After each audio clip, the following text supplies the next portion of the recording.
Deal करेंगे 44 question में given है bob B of mass m at rest is hanging vertically from the ceiling via massless string of length 10 meter as shown in the figure. point mass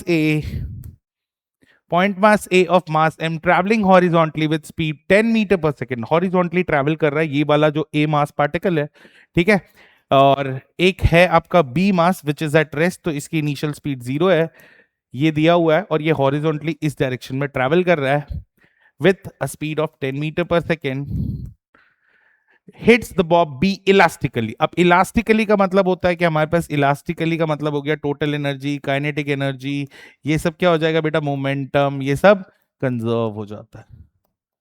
तो कहानी का मतलब ये है कि ये लिया गया है डब्ल्यूपी से, वर्क पावर एनर्जी से, और ये क्वेश्चन भी जो है वो इजी के अंदर कंसिडर्ड होगा.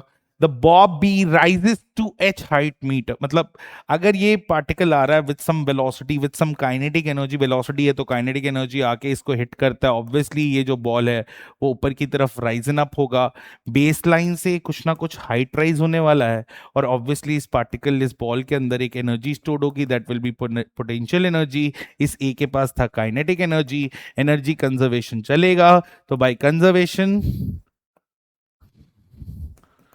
हम ये लिख सकते हैं कि kinetic energy is equals to potential energy half mv square. ये क्वेश्चन जेई में भी एक एनर्जी कंजर्वेशन पे हमेशा क्वेश्चन आता है, इजी एस्पेक्ट्स के साथ रहता है, बस आपको थोड़ा सा अंडरस्टैंडिंग लेनी है और इसके बाद ये क्लैरिटी आ जाएगी. आप डायरेक्टली यहां से प्रोसीड कर सकते हो, हाफ mv स्क्वायर को mgh के बराबर रखकर, और यहां से वेलोसिटी दे रखी है 10 इंटू 10 इंटू 2, जी की वैल्यू आपको दे रखी है 10 मीटर पर सेकेंड स्क्वायर.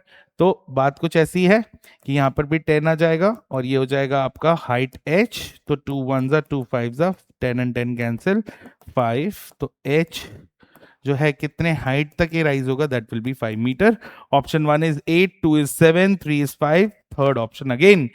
तो कंटिन्यूस 3 क्वेश्चन में हमारा थर्ड ऑप्शन लग रहा है, यहां पर भी हमारा 5 जो है वो करेक्ट ऑप्शन होगा. ज्यादा डिफिकल्ट नहीं है क्वेश्चन, आप इजीली इसकी अंडरस्टैंडिंग लिख सकते हो.